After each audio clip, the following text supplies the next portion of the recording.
I feel paralyzed.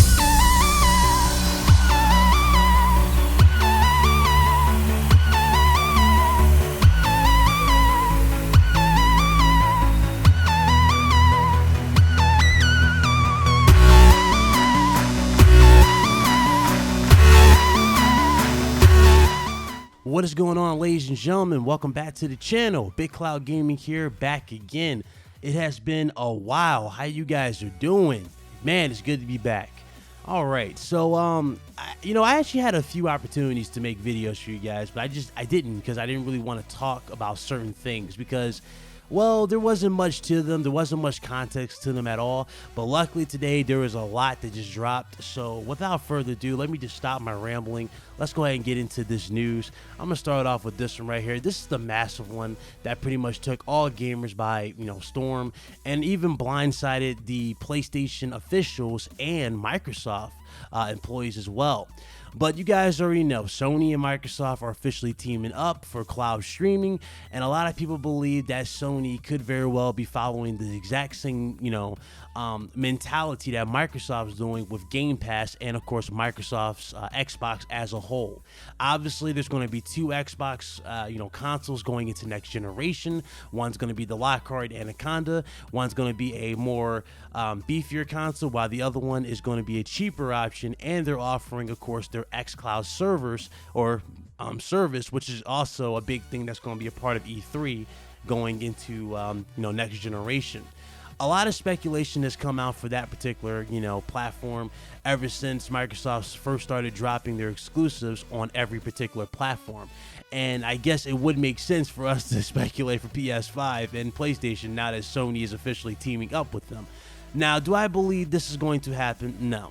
What Sony is pretty much doing, yes, they are teaming up. Yes, Sony is renting servers from Microsoft, and Microsoft is benefiting by getting profit from Sony, but also Sony is selling them semiconductors. So it's really a give and take type of partnership. They're both improving in both ways.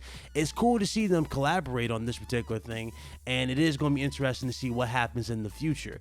Do I believe that the whole streaming service thing is going to be a big part about PlayStation? It could very well be a big part to PlayStation 5. It very well could be. You guys remember Sony was the first one to jump on board with streaming a long time ago, back in 2013 when we first got the PS4.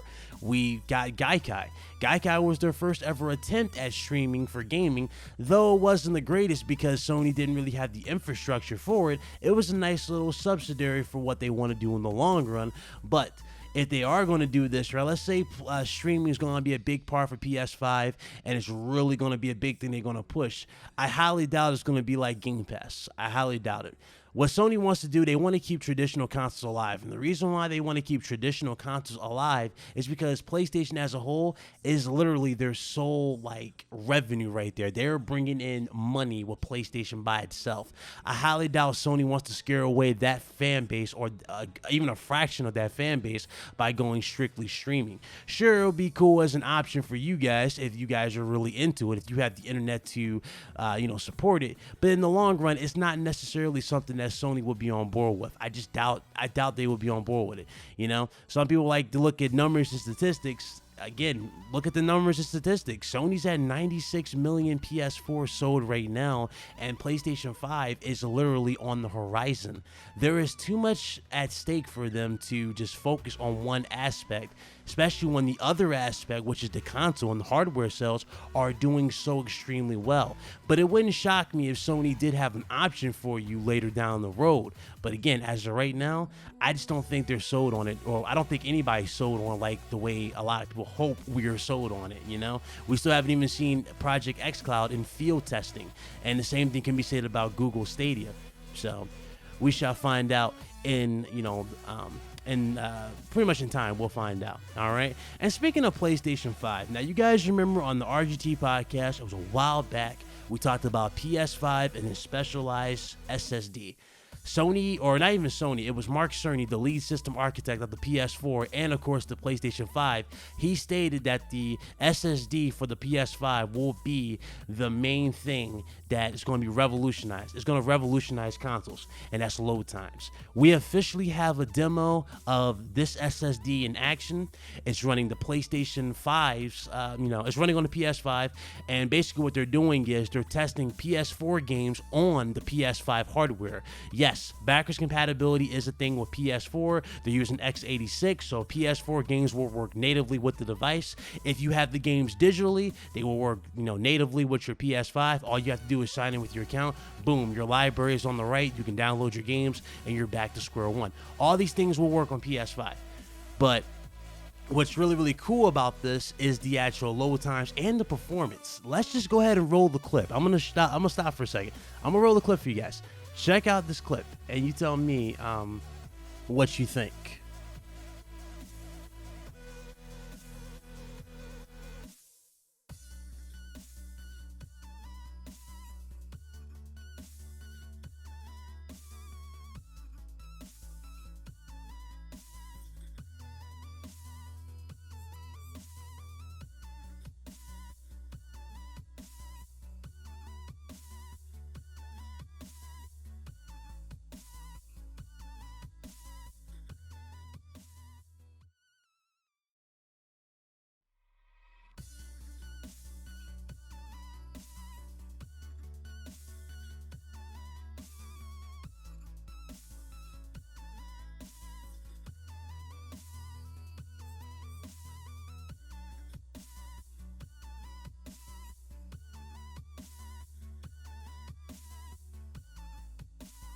So as you clearly can see there is a lot to take in right there, all right? Not only does the game boot up significantly faster, right? Everything is just so seamless. There is no texture pop in, no world, like, I know you guys who play Spider-Man, clearly that was Spider-Man they were playing, right?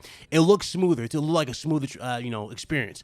But what's really, really cool about that too is that, again, like I said, no texture pop in whatsoever. So when you're swinging through the city, you won't be seeing, environments processing and rendering in the background. Instead, it will already be there before you even get there with your character. That right there is pretty good, and that shows the improvements that we're going to get with PlayStation 5. PlayStation 5 is definitely going to it's going to be great, and I can't wait for it. Now, I think a lot of you probably are going to ask me in the comment section, but what does that say about PS5 games? Are PS5 games going to be the exact same, thing on paper versus what we see with the PS4 titles? That's a good question.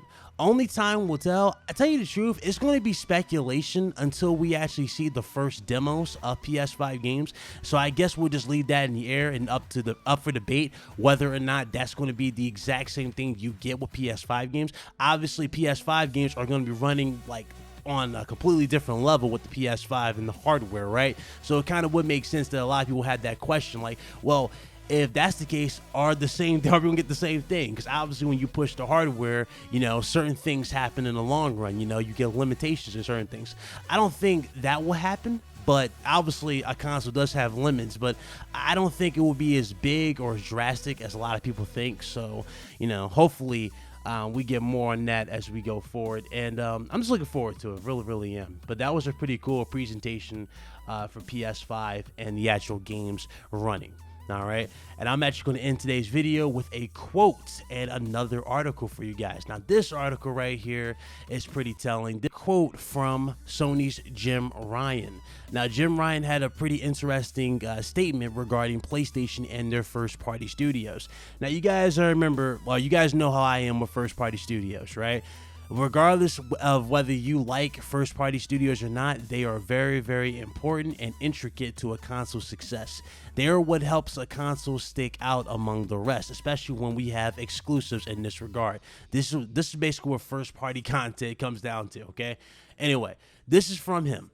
Sony will invest in first-party studios through organic growth and acquisitions for PS5. So more purchases are most definitely coming along the way. Let's go ahead and get into his quote and the actual statement. All right, it's a tactic that Microsoft has found great success in it basically found great success in during the previous E3 conference, but it looks like Sony is once again stepping up its act when it comes to first-party acquisitions.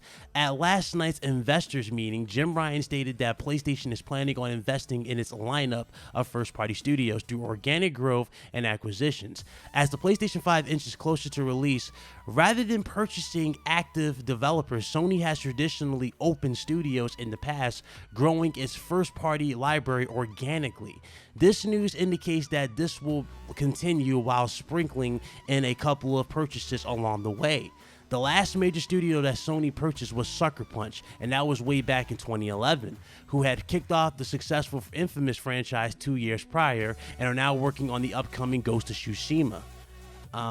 First party is clearly a huge success for Sony, who have just announced that God of War has passed over 10 million in lifetime sales. Incredible and impressive stuff. In quotes. That's what they had to say.